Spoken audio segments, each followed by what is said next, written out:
All right, Clayton, welcome to the cast. Sorry, I'm having some crazy difficulties with my setup on my phone here. Usually it's fine, but today it is not.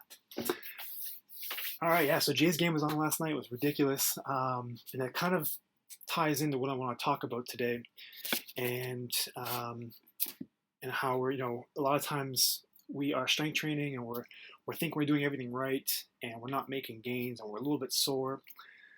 We're tired, and then there's times when we're even a little bit irritable. You may notice that you're not sleeping well. These are all kind of symptoms. I don't want to say of being overtrained. That is a real common, I want to say, cop out. Depends on who you talk to. But, I think a lot of times we are mostly under recovered. And this is something that we're gonna chat about today. I'm going to give you my top 5 recovery tips, which if you've been following me on Periscope for a little bit, you probably kind of already know what these are because I talk about these all the time. Adam, welcome, buddy. All right.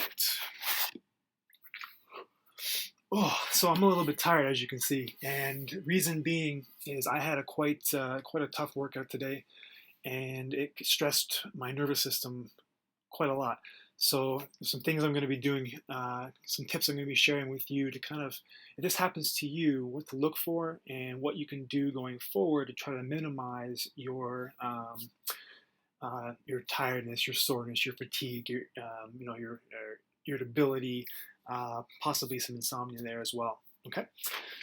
All right. So guys, hit that heart button for me. Help me out. That'd be great. Much appreciated. If you are on iOS, swipe over to the right and share this on Twitter with your friends. If you're on Android, I believe it's swiping up, I think. Anybody let me know if is that exactly what happens? Can somebody write that in the comments if you're familiar? All right, so I kind of already mentioned a few of the symptoms that we experience when we are overtrained. Okay, so we might have some problems with, swiping up. Thanks, Adam, appreciate it. So insomnia, that's something that a lot of my clients suffer from, and it could be from overtraining, it could be from all kinds of different things, and that's a whole nother Periscope. But if you're suffering from that and you are training and you may not be obviously not recovering if you're not sleeping well, so just kind of take a peek at that and notice that that's something that could potentially relate to you. I'm loving the hearts, guys. Keep them coming. Keep them coming. So being fatigued, being tired all the time, these are also some symptoms. Being irritable, being sore all over. So today I did squats for an ungodly amount of sets and reps, and I've been doing this program for about 3 or 4 weeks now. And what I notice is the day after this leg day is I am absolutely trashed. Okay, I'm trashed already. I went up a little bit in weight today, only like 10 pounds, but over the course of 100 reps, that's like 1,000-pound difference in volume that I did last week. That's pretty taxing on the body. So when I say I went up 10 pounds, somebody are like, oh, well, that's not a whole lot of weight. But over the course of 10 sets and 10 reps, that's 1,000 pounds. I didn't quite get 10 reps on every set, so it's not quite 1,000 pounds difference than last week. So yes, I'm going to be sore. Yes, I'm going to be tired. Tomorrow's going to be excuse my language, going to be a bitch. And what I noticed is in the first week that happened, I thought it was just a program, getting used to it, and I'm fine. And I trained, I believe it was chest the next day. And then the second week, I kind of went in on that chest day after doing legs, and I was, again, just not really into it, not really, kind of lost my desire to be there, which is another symptom. And then I think it was last week, I believe, was the third week. And I was going golfing on Thursday, which I think was the last time I scoped with you guys. And I was trashed. Okay, so when I went to work out on Friday, even though I went to bed and I got lots of water in, I had no desire whatsoever. I got through the workout, but it was kind of a crappy workout. So tomorrow, took me 4 weeks to figure this out. Okay, somebody does this for a living. I was trying to push through this, thinking it was just a program, or it was just this, it was just that. But no, it was just me. Okay, I wasn't recovered. So I wouldn't say I'm overtrained. I am under recovered. Now, a caveat to that is there are systems in place. A lot of times people say they're overtrained and really they're not. Again, they're under recovered, but not that I want to say that people don't work hard enough to become overtrained. Yes, it can happen. I believe it can happen 100%. I just think the majority of the time it doesn't happen. We don't get enough sleep. We don't eat the right foods. We don't drink enough water. We aren't happy. We don't manage stress. All these different things affect our recovery. So There's also like the Bulgarian method of training, which they train sometimes twice a day. And if you're an Olympic lifter, you're training your big three: your snatch, your front squats or back squats, and your clean and press.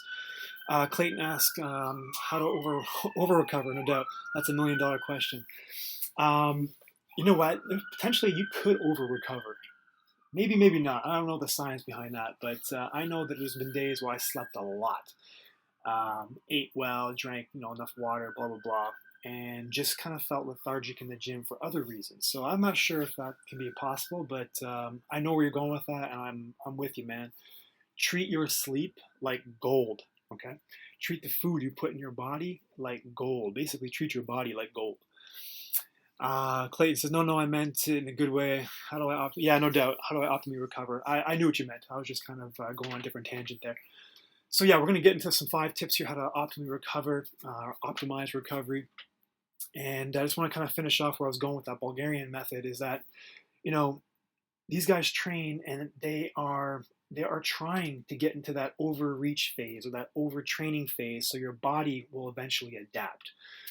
This is something that is planned. Okay, so they expect their athletes, or if you're an athlete, you are expected, and you should expect to be tired, to be fatigued, to not like what you're doing. Okay, even though you do it day in and day out, and they do the big 3 exercises: the squat, whether that's front squat or back squat, cleans and snatches, and some accessory work in there, I know as well. But at the same time, they are overreaching for a period, backing off, and then they get gains that way. Okay, so that's great. I'm not talking about that because most of us are not going to go through that kind of training, myself included. I've done it for a few months, and as much as it was great for some things like building my squat, it really crushed me in terms of not recovering for a while. So that's a little different story. But the majority of us are under recovered. All right, so top 5 tips. Let's get those. Let's get those right there. First tip is sleep. I've done a number of blog posts on sleep. I've done a few periscopes now on sleep. I have mentioned sleep during a fat loss periscope and a big chunk of that. So if you guys, I'm not going to get into the details of that again today, but check out nathanjackson.com. Type in sleep in the search. You're going to get a few articles pop up there. You can go to my YouTube page and check out a few of the periscopes I've done. I believe the periscopes are up there right now. If not, they will be up there shortly. There's one on sleep as well where we kind of dove into how to get better sleep, the pre-bed routine, and things like that. So if you're not sleeping, get on it.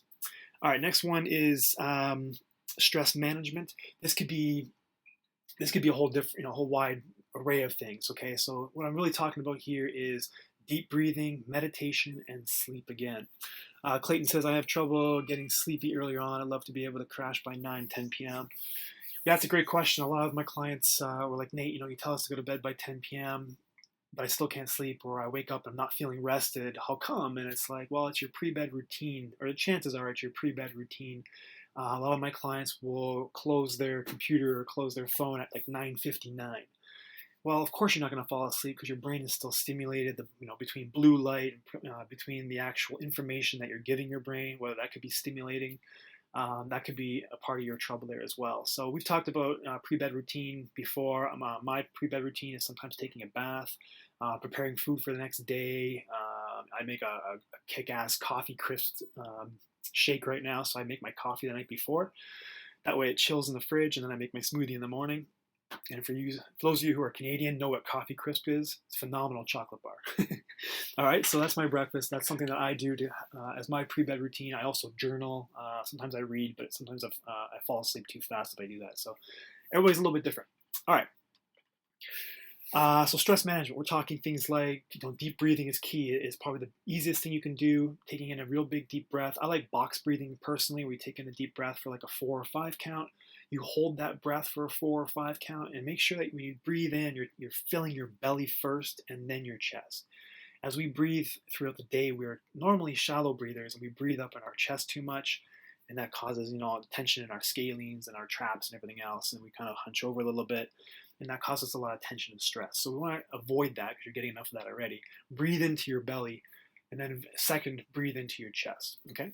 So you're going to hold that for a 4 count or a 5 count, and then you're going to exhale slowly for a 4 or 5 count, and then hold at the end there as well with no breath, and then repeat that 4 or 5 times.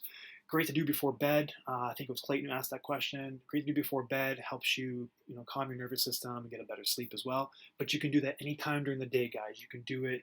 You're standing waiting for a stoplight to change, or you're in your car in traffic, or something like that. That's probably the best time to do it, because who doesn't go batty after traffic? All right.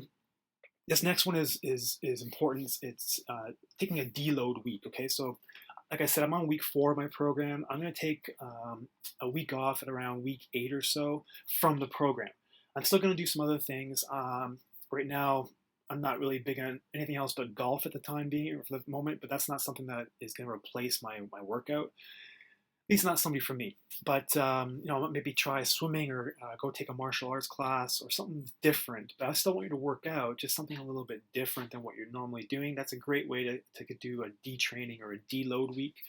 Or you could just take a percentage of your current workout and go to the gym, just kind of bang through your workout, like half the weight, half the intensity, and maybe half the days as well. Okay. Stretching, yoga, Kempo core. That's a great way to do some. It's great to do it every day if you wanted to, every other day, and it's great for a deload week, no doubt, just to kind of get some activity in. But you're not taking the whole week off sitting on the couch. Sounds like a great week, Clayton. Keep it up, man. Keep it up. All right. Number 4 is programming. This is kind of what I've mentioned earlier with my own programming. It took me 4 weeks to realize that I wasn't recovering after my squat day.